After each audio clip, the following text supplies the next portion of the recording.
প্রিয় দর্শক বন্ধুরা, এই মুহূর্তের জন্য একটি বিগ ব্রেকিং আর্জেন্ট খবর আপডেট উঠে আসছে আপার প্রাইমারি থেকে। গতকালকে একটি ভিডিও দিয়ে আপনাদেরকে জানিয়েছিলাম যে কেস মেনশন সংক্রান্ত বিষয় ব্যাপক প্রচেষ্টা কিন্তু চালানো হচ্ছে, সেদিক থেকে কোনো খামতি রাখা হবে না। সেই খবরের জের পুনরায় উঠে আসলো। মামলা মেনশন সংক্রান্ত বিষয় একটি বিরাট পদক্ষেপের খবর কিন্তু এবার বেরিয়ে আসছে। বন্ধুরা, বিস্তারিত এই ভিডিওর মধ্যে সবটাই আলোচনা করছি।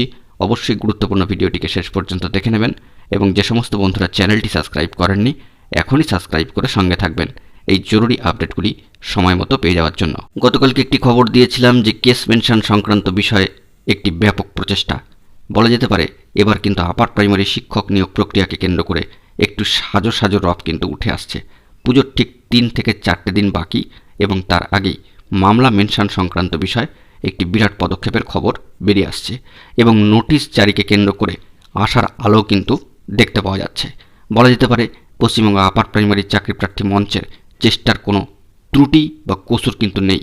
তারই ফলশ্রুতি হিসাবে উঠে আসছে এই মুহূর্তের জন্য একটি বড়সড় খবর আপডেট। এ বিষয়ে মূলত যা জানা গিয়েছে যে স্কুল সার্ভিস কমিশনের তরফে মামলার শুনানির মেনশন সংক্রান্ত বিষয়ের নোটিশ বিবিধ পক্ষকে জারি করা হয়েছে।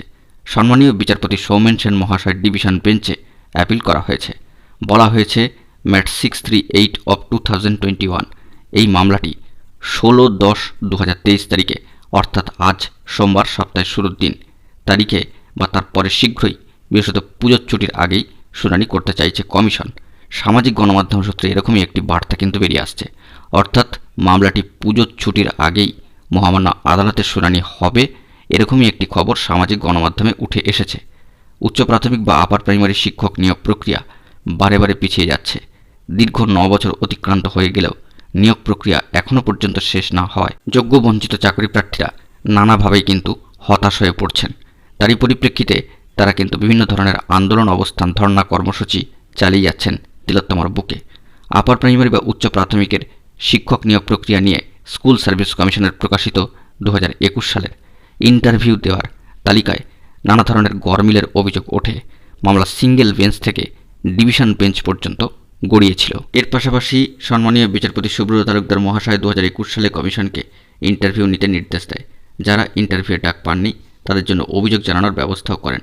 নভেম্বরের দ্বিতীয় সপ্তাহের পরে মহামান্য আদালতে মেধা তালিকা জমা করার নির্দেশ দেন এবং ইতিমধ্যেই সেই মেধা তালিকা অর্থাৎ প্যানেল ও ওয়েটিং তালিকা ইতিমধ্যেই কিন্তু প্রকাশিত হয়ে গিয়েছে। অপেক্ষা এখন শুধু মহামান্য আদালতের ডিভিশন বেঞ্চের তরফ থেকে একটি নির্দেশ আসা নিয়োগ সংক্রান্ত বিষয়।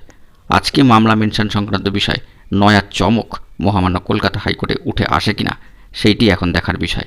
গতকালকের খবরের জের আজকে কিন্তু অনেকটাই সামাজিক গণমাধ্যমে উঠে এসেছে। আপনাদেরকে যেমনটা জানিয়েছিলাম, স্কুল সার্ভিস কমিশন 13,339 জনের মেধা তালিকা প্রকাশ করেছে। 2014 সাল থেকে এই নিয়োগ প্রক্রিয়াটি এখনও পর্যন্ত বহমান, সম্পূর্ণ কিন্তু হয়নি। 14,000-এর বেশি শূন্যপদ রয়েছে এই নিয়োগের ক্ষেত্রে। যদিও সিট আপডেট সংক্রান্ত বিষয় এখনও পর্যন্ত কমিশনের তরফ থেকে কোনো বার্তাই উঠে আসেনি, তবে এই গুরুত্বপূর্ণ কেসটির হিয়ারিং বা শুনানি চলাকালীন এই ধরনের ধাপে ধাপে সমস্ত আনুপ্রাসঙ্গিক বিষয়গুলি জট কাটিয়ে ওঠে কিনা সেই দিকেই আমাদেরকে এখন লক্ষ্য রাখতে হবে। দেখা যাক, দীর্ঘ প্রায় 10 বছর পরে এই নিয়োগ প্রক্রিয়ার মুক্তি ঘটুক খুব দ্রুতই, এইটি আমরা আশা করছি। বন্ধুরা, তাই আজকে অবশ্যই মহামান্য কলকাতা হাইকোর্টের দিকে আমাদেরকে লক্ষ্য কিন্তু রাখতেই হচ্ছে। গুরুত্বপূর্ণ আপডেট পেলে অবশ্যই তা আপনাদের মাঝখানে তুলে ধরবো। বন্ধুরা, এখন এটুকুই। চ্যানেলটিকে অবশ্যই সাবস্ক্রাইব করে রাখবেন এবং সঙ্গে থাকবেন। ধন্যবাদ।